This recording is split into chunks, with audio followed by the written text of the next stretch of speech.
आज हम अपने प्रिय बच्चों को क्लास 12 की केमिस्ट्री में चैप्टर पढ़ा रहे थे अल्कोहल, फिनाल और ईथर। उस अल्कोहल, फिनाल और ईथर में हम लोग अल्कोहल के बारे में पढ़ चुके हैं। अल्कोहल क्या होता है, अल्कोहल का क्लासिफिकेशन पढ़ चुके हैं, अल्कोहल का प्रिपरेशन पढ़ चुके हैं। आज हम लोग अल्कोहल में जो प्राथमिक सदस्य है हमारा मेथिल अल्कोहल, जिसका अणुसूत्र CH3OH है, इसे हम मेथेनॉल कहते हैं आयुर्वेदी नाम।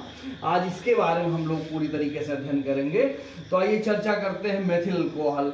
तो मेथिल अल्कोहल का जो मॉलिक्यूलर फार्मूला हो CH3OH है और इसका आयुर्वेदी नाम मेथेनॉल है। मेथिल अल्कोहल के निर्माण के बारे में अगर बात की जाए तो ये कैसे बनता है, इसका निर्माण हम इंडस्ट्रियल प्रोसेस में जब करते हैं तो लकड़ी के भंजक आसवन द्वारा करते हैं। तो ये लकड़ी के भंजक आसवन का ये फिगर प्रस्तुत किया गया है, ये आपके सम्मुख बनाया गया है। लकड़ी के भंजक आसवन से मेथिल अल्कोहल का निर्माण, यहाँ हेडिंग डाल देते हैं, लकड़ी के भंजक आसवन से, भंजक आसवन से, लकड़ी के भंजक आसवन से मेथिल अल्कोहल का निर्माण, मेथिल अल्कोहल का निर्माण, ये हमारा हेडिंग है। अब ये हो गया। अब ये देख रहे हैं इसमें जो है लकड़ी के छोटे छोटे टुकड़ों के गाड़ी में भरकर, ये हमारी गाड़ी है, ये लकड़ी से भरी हुई तार की गाड़ी है, में भरकर लोहे के रिटार्ट में वायु की अनुपस्थिति में 350 से 400 डिग्री सेंटीग्रेड तक गर्म किया जाता है। तो लकड़ी के भंजक आसवन से कई उत्पाद प्राप्त होते हैं। अब कई उत्पाद में मुख्य रूप से 3 चीजें प्राप्त होती हैं जब लकड़ी का भंजक आसवन किया जाता है। फिगर में दिखाई दे रहा है, ये लकड़ी से भरी हुई तार की गाड़ी है। इसका इस भट्ठी के माध्यम 350 से लेकर के और 350 से लेकर के 400 डिग्री सेंटीग्रेड तक या 450 डिग्री सेंटीग्रेड तक जो है हम इसको भट्ठी के माध्यम से गर्म करते हैं, इसका आसवन करते हैं। तो आसवन से हमें 3 चीजें प्राप्त होती हैं। कास्ट गैस प्राप्त होता है, नंबर 1 कास्ट गैसें प्राप्त होती हैं, कास्ट गैस। और नंबर 2 आसुत द्रव प्राप्त होता है, आसुत द्रव प्राप्त होता है। और नंबर 3 है हमें जो है कास्ट कोयला प्राप्त होता है, कास्ट कोयला, कास्ट कोयला प्राप्त हो। 3 चीजें प्राप्त होती हैं। अब हम तीनों चर्चा कर लें। कास्ट गैस क्या है, आसुत द्रव क्या है, कास्ट कोयला क्या है। जो कास्ट गैस है ये methane, ethane, carbon monoxide, hydrogen आदि गैसों का मिश्रण होती है। इसे ईंधन के रूप में रिटार्ड को गर्म करने में प्रयुक्त किया जाता है। और जो हमारा कास्ट कोयला है यह रिटार्ड में बचा हुआ काले रंग का अवशेष पदार्थ होता है, इसे ईंधन के रूप में प्रयुक्त किया जाता है। और विशेष करके जो हमारा आसुत द्रव है, ये जो हमारा आसुत द्रव है यहाँ नीचे प्राप्त होता है। तो आसुत द्रव में दो चीजों से मिलकर के बनता है आसुत द्रव। इसमें आसुत द्रव की 2 परतें होती हैं। तो निचली परत में काले रंग का एक गाढ़ा द्रव प्राप्त होता है जिसे हम तारकोल या कोलतार कहते हैं। ये जो है ये एरोमेटिक यौगिकों का एक प्रमुख स्रोत होता है। सड़कों पर बिछाने और लकड़ी को सुरक्षित रखने के लिए उसे पोतने के काम में आता है। और आसुत द्रव की जो दूसरी परत है जिसे हम पायरोलिग्नियस एसिड कहते हैं, ये भूरे रंग का एक द्रव होता है। अब पायरोलिग्नियस एसिड, इसमें हमने कहा एक पायरोलिग्नियस एसिड प्राप्त होता है, पायरोलिग्नियस एसिड हमारा एक प्राप्त होता है। और दूसरा हमारा जो है कोलतार या तारकोल प्राप्त होता है, ये काले रंग का होता है जो सड़क बनाने काम आता है। तो ये पायरोलिग्नियस एसिड। अब बात करते हैं पायरोलिग्नियस एसिड की। पायरोलिग्नियस जो एसिड होता है हमारा, पायरोलिग्नियस एसिड, पायरोलिग्नियस, ये हो गया पायरोलिग्नियस एसिड। अब ये जो हमारा पायरोलिग्नियस एसिड है ये 3 चीजों का मिश्रण होता है। इसमें हमारा जो है मेथिल अल्कोहल होता है, इसमें हमारा मेथिल अल्कोहल होता है, इसमें एसिटिक एसिड होता है, इसमें एसीटोन होता है। और शेष मात्रा में जो होता है वो शेष मात्रा में जल होता है, शेष जल होता है, वाटर होता है, H2O होता है। तो मेथिल अल्कोहल जो है इसमें हमारा मेथिल अल्कोहल का परसेंट 2 से 4% होता है। ये 2 से 4% मेथिल अल्कोहल इसमें पाया जाता है। एसिटिक एसिड 8 से लेकर के 10% तक इसमें पाया जाता है, सबसे ज़्यादा एसिटिक एसिड पाया जाता है। और एसीटोन 0.1 से लेकर के 0.5% तक पाया जाता है। शेष जल होता है, जो शेष बचा हुआ परसेंट है वो जल है। तो अब हम लोग पायरोलिग्नियस एसिड से मेथिल अल्कोहल का निर्माण करेंगे। तो नेक्स्ट हम लोग चर्चा करने जा रहे हैं पायरोलिग्नियस एसिड से अब हम सभी लोग पायरोलिग्नियस एसिड से मेथिल अल्कोहल का निर्माण करने जा रहे हैं। हमने इसके पहले चर्चा किया कि पायरोलिग्नियस एसिड जो है इसमें मेथिल अल्कोहल होता है, एसीटोन होता है, एसिटिक एसिड होता है और शेष जल होता है। तो पायरोलिग्नियस एसिड से निम्न प्रकार से हम जो है मेथिल अल्कोहल का निर्माण करते हैं। ये इसमें एक गोलपेदी का फ्लाक्स होता है, ये दूसरा गोलपेदी का फ्लाक्स होता है, इसमें कंडेंसर लगा होता है एक नली से निकल करके, यहाँ रिसीवर होता है। अब हम सर्वप्रथम क्या करते हैं कि इसमें जो है पायरोलिग्नियस एसिड रखते हैं। ये हमारा पायरोलिग्नियस एसिड है, पायरोलिग्नियस एसिड है। अब ये हमारा पायरोलिग्नियस एसिड हम इसमें डालते हैं। हम जानते हैं जब पायरोलिग्नियस एसिड इसमें आता है तो नीचे से जब इसे गर्म करते हैं तो गर्म करने के पश्चात मेथिल अल्कोहल, एसीटोन और एसिटिक एसिड की वाष्प यहाँ से निकल करके और इस गोलपेदी वाले फ्लास्क पहुँचती है। यहाँ पहले से कैल्शियम हाइड्रोक्साइड रखा होता है। कैल्शियम हाइड्रोक्साइड की ये खासियत होती है कि ये कैल्शियम हाइड्रोक्साइड सिर्फ एसिटिक एसिड से अपक्रिया करता है, बाकी मेथिल अल्कोहल और एसीटोन से कोई अपक्रिया नहीं करता है। तब जब मेथिल अल्कोहल से अपक्रिया करता है ये एसिटिक एसिड तो इसका ये अपक्रिया ये कंपाउंड बनता है। ये हमारा एसिटिक एसिड है, ये हमारा कैल्शियम हाइड्रोक्साइड है। जब हम इसको गर्म करेंगे तो गर्म करने के पश्चात ये हमारा CH3COO का होल ट्वाइस कैल्शियम एसीटेट बन जाएगा। और कैल्शियम एसीटेट बनने के बाद ये जो कैल्शियम एसीटेट हमारा बनेगा, अब कैल्शियम एसीटेट को यहाँ से निकालेंगे। ये कैल्शियम एसीटेट है हमारा CH3COO का होल ट्वाइस। कैल्शियम एसीटेट निकाल करके H2SO4 के साथ इसको फिर सुखा करके इसको जब गर्म कर देंगे H2SO4 के साथ तो हमारा एसिटिक एसिड बन जाएगा।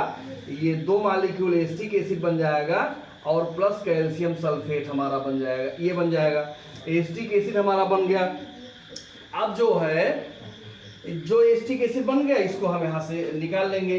अब हमारा जो आपका यहाँ से इस नली से जो मेथिल अल्कोहल और एसीटोन की वाष्प इसे अपक्रिया ही नहीं किया है, इस नली के कंडेंसर से होते हुए यहाँ ग्राही फ्लास्क में आ जाएगा। अब मेथिल अल्कोहल का बॉइलिंग पॉइंट 56 डिग्री सेंटीग्रेड होता है और एसीटोन का बॉइलिंग पॉइंट 65 डिग्री सेंटीग्रेड होता है। तो दोनों के क्वथनांकों में 9 डिग्री सेंटीग्रेड का अंतर है। इस नाते इसका प्रभाजी आसवन करा के दोनों को हम अलग अलग कर लेंगे। इस प्रकार से हमारा जो है मेथिल अल्कोहल हमें प्राप्त हो जाएगा। ये इस तरीके से हम औद्योगिक तरीके से मेथिल अल्कोहल निर्माण करते हैं। अब इसके बाद हम मेथिल अल्कोहल के भौतिक गुणों की चर्चा करेंगे। अब हम लोग मेथिल अल्कोहल के भौतिक गुणों पर चर्चा करने जा रहे हैं। ये हमारा मेथिल अल्कोहल प्राप्त हो गया है पायरोलिग्नियस एसिड से। अब हम लोग मेथिल अल्कोहल के भौतिक गुणों की चर्चा करने जा रहे हैं। तो इसका भौतिक गुण क्या है? भौतिक गुण, इसके भौतिक गुण में यह एक रंगहीन शराब जैसी गंध वाला ज्वलनशील द्रव है। यह जल में बहुत ही घुलनशील है। इसका बॉइलिंग पॉइंट 65 डिग्री सेंटीग्रेड है। यह विषैला होता है। इसके पीने से मनुष्य अंधा हो जाता है और अधिक पी लेने पर मृत्यु तक हो सकती है। यह स्वाद में तीखा होता है। ये सब इसके फिजिकल प्रॉपर्टीज हैं। अब इसके रासायनिक गुणों की बात करते हैं। किसी कंपाउंड का रासायनिक गुण सबसे महत्वपूर्ण माना जाता है। रासायनिक गुण में नंबर 1 है दहन। अब दहन हम जानते हैं ऑक्सीजन की उपस्थिति में ही होता है। तो ये हमारा मेथिल अल्कोहल है और ये मेथिल अल्कोहल 3 मॉलिक्यूल ऑक्सीजन के साथ जब इसका दहन होता है तो कार्बन डाइऑक्साइड और जल बनता है। ये हमारा कार्बन डाइऑक्साइड हो गया और ये जल ये प्राप्त होता है, यानी मेथिल अल्कोहल के दहन से कार्बन डाइऑक्साइड जल प्राप्त हुआ। अब अगला हेडिंग है सोडियम धातु के साथ अपक्रिया। सोडियम धातु के साथ अपक्रिया जो है ये हमारा जब मेथिल अल्कोहल ये सोडियम धातु के साथ अपक्रिया करता है तो ये देखिए हमारा क्या बनता है, ये सोडियम मेथॉक्साइड बन जाता है। 2 मॉलिक्यूल CH3ONA बन जाता है, हाइड्रोजन गैस निकल जाती है। इसका नाम है सोडियम मेथॉक्साइड। CH3 यहाँ एक त्रुटि हो गई, CH3ONA होना चाहिए। CH3ONA तब हाइड्रोजन निकलेगा। इसका नाम है सोडियम मेथॉक्साइड। सोडियम मेथॉक्साइड ये हमारा प्राप्त हो जाता है। ये हो गया। अब इसके बाद हम एसिटिक अम्ल के साथ जब इसका अपक्रिया कराते हैं सांद्र H2SO4 की उपस्थिति में तब ये हमें एस्टर प्राप्त होता है। ये हमारा एसिटिक एसिड है CH3COOH और ये हमारा मेथिल अल्कोहल है CH3OH। जब हम इसको कंसंट्रेट H2SO4 के साथ गर्म करते हैं तो ये हमारा H2O यहाँ से निकल जाता है, H2O निकल जाता है और ये CH3 COOCH3 बन जाता है। ये एस्टर है, इसका नाम मेथिल एसीटेट है, इसको हम मेथिल एसीटेट बोलते हैं। इसका नाम है मेथिल एसीटेट, मेथिल एसीटेट, ये एस्टर है। अगला रिएक्शन हमारा केमिकल प्रॉपर्टीज में है एसिटिल क्लोराइड के साथ अपक्रिया। ये हमारा CH3COCl है। जब हम मेथिल अल्कोहल का एसिटिल क्लोराइड के साथ अपक्रिया कराते हैं तो हमारा HCl निकल जाता है और CH3COOCH3 यानी पुनः हमें मेथिल एसीटेट प्राप्त होता है। अब हम एसिटिक एनहाइड्राइड के साथ इसकी अपक्रिया कराते हैं। एसिटिक एनहाइड्राइड के साथ जब इसकी अपक्रिया कराएंगे पिरीडीन की उपस्थिति में, तब भी हमें मेथिल एसीटेट प्राप्त होगा। ये हमारा एसिटिक एनहाइड्राइड है, CH3CO का होल ट्वाइस O, और ये हमारा मेथिल अल्कोहल है। जब इसकी हम अपक्रिया कराएंगे तो हमें ये पिरीडीन की उपस्थिति में अपक्रिया संपन्न होती है, पिरीडीन की उपस्थिति में ये अपक्रिया संपन्न होती है। जब पिरीडीन की उपस्थिति में गर्म करते हैं तो मेथिल एसीटेट बनता है, CH3COOCH3 बना और साथ में एसिटिक एसिड प्राप्त होता है। ये हमारा हो गया मेथिल एसीटेट और एसिटिक एसिड। अब हम इसके साथ जो है अगर मेथिल अल्कोहल का ऑक्सीकरण करा दें तो हमें फॉर्मल्डिहाइड प्राप्त होता है। ये हमारा है मेथिल अल्कोहल और इसका K2Cr2O7 प्लस H2SO4 की उपस्थिति में अगर ऑक्सीकरण करा दें तो हमारा फॉर्मल्डिहाइड प्राप्त होता है, H2O निकल जाता है। फॉर्मल्डिहाइड का अगर पुनः ऑक्सीकरण करा दें तो हमारा फार्मिक एसिड बनता है, फार्मिक एसिड बनता है। यही फार्मिक एसिड जो चींटी और बिच्छू इन सब के डंक में पाया जाता है, तो ये वही फार्मिक एसिड है। ये फार्मिक एसिड हमें प्राप्त होता है। अब ऑक्सीकरण कराने के बाद जो है अगर हम इसका ग्रिग्नार्ड अभिकर्मक के साथ मेथिल मैग्नीशियम ब्रोमाइड या ग्रिग्नार्ड अभिकर्मक के साथ अपक्रिया करा दें तो हमारा मेथेन प्राप्त होता है। इसकी चर्चा करते हैं हम लोग। ये देखिए, अगर हम लोग इसका जो है ये CC मेथिल अल्कोहल का अगर हम लोग ये CH3MgBr यानी मेथिल मैग्नीशियम ब्रोमाइड जिसे ग्रिग्नार्ड अभिकर्मक कहते हैं, इसके साथ अपक्रिया कराएं तो हमारा CH4 प्राप्त होता है। CH4 प्राप्त हो गया। इसको हम इस तरीके से लिखें तो और समझ में आएगा। ये हमारा Mg है, ये CH3 है, ये Br है और इसका CH3OH मेथिल अल्कोहल के साथ जब इसको गर्म किया गया तो ये हमारा CH4 बन गया, CH4 और इस प्रकार से MgOCH3 और यहाँ BrOH प्राप्त हुआ तो हमारा इससे मेथेन प्राप्त होता है। ये हो गया।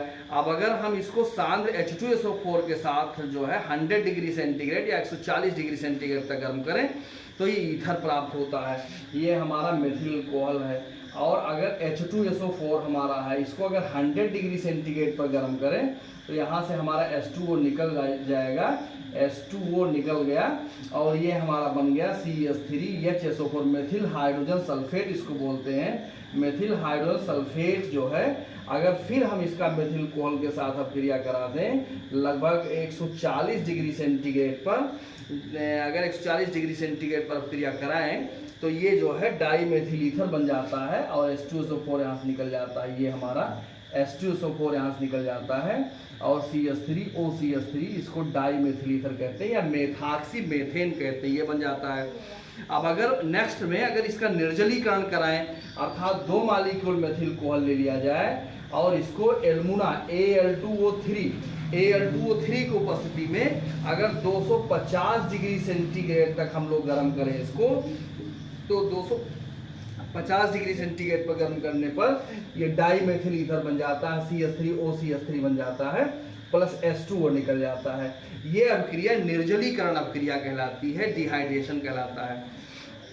नेक्स्ट रिएक्शन में इसका डाइजोमेथेन के साथ अपक्रिया कराते हैं। नेक्स्ट रासायनिक केमिकल प्रॉपर्टीज में इसका डाइजोमेथेन के साथ अपक्रिया कराते हैं तो ये हमारा मेथिल अल्कोहल हो गया। और डाइजोमेथेन का सूत्र होता है CH2N2। इसके साथ अगर हम इसको गर्म करें डाइजोमेथेन के साथ तो डाई मेथिल ईथर बनेगा और नाइट्रोजन गैस निकल जाएगा। ये CH3OCH3 बन जाएगा। ये मेथॉक्सी मेथेन या डाई मेथिल ईथर है, डाई मेथिल ईथर है। ये बहुत महत्वपूर्ण ये डाइजोमेथेन का, और ये डाइजोमेथेन का सूत्र है डाइजोमेथेन कहते हैं। डाइजोमेथेन का सूत्र CH2N2 होता है। अब अगर हम इसका थायोनिल क्लोराइड के साथ अब क्रिया कराएं, ये हमारा मेथिल कोहल है। थायोनिल क्लोराइड को जो फार्मूला होता है वो SOCl2 होता है।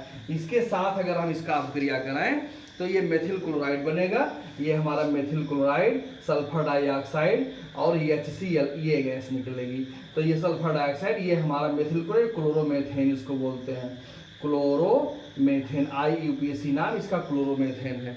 तो इस प्रकार से जो है इसके रासायनिक गुणों में ये सब गुण बहुत महत्वपूर्ण माने जाते हैं। दो रासायनिक गुण इसके और महत्वपूर्ण है। एक लाल फास्फोरस अगर हाइड्रोजन आयोडाइड के साथ अपक्रिया, लाल फास्फोरस और हाइड्रोजन आयोडाइड के साथ अपक्रिया हो, ये हमारा मेथिल अल्कोहल है और 2 मॉलिक्यूल हाइड्रोजन आयोडाइड है। रेड फास्फोरस की उपस्थिति में जो है अगर इसको गर्म किया जाए तो मेथेन बनता है। ये हमारा मेथेन बनता है, आयोडीन बनता है, H2O निकल जाता है। ये हमारा महत्वपूर्ण अपक्रिया है। अब इसका लास्ट और इम्पोर्टेंट रिएक्शन अमोनिया के साथ अपक्रिया है, CH3OH का। ये अमोनिया के साथ अपक्रिया कराएं तो अमोनिया के साथ अपक्रिया कराने पर जिंक क्लोराइड पर ZnCl2 की उपस्थिति में ये 300 डिग्री सेंटीग्रेड पर, 300 डिग्री सेंटीग्रेड पर जब इसे गर्म करते हैं तो हमारा मेथिलअमीन प्राप्त होता है, CH3NH2 + H2O। ये हमारा मेथिलअमीन। इस प्रकार से इसके जितने महत्वपूर्ण रासायनिक गुण थे उसकी चर्चा हम लोग कर लिए हैं। अब इसके उपयोग की चर्चा करते हैं। लास्ट में एक यही बचा हुआ है उपयोग की चर्चा। तो इसका उपयोग वसा, तेल, गोंद आदि के लिए विलायक के रूप में प्रयुक्त होता है। यह एथेनॉल को विकृतीकृत करने में काम आता है। रंजक तथा औषधियां बनाने में प्रयोग किया जाता है। मेथिल अल्कोहल और पेट्रोल का मिश्रण मोटर इंजन के ईंधन के रूप में प्रयोग किया जाता है।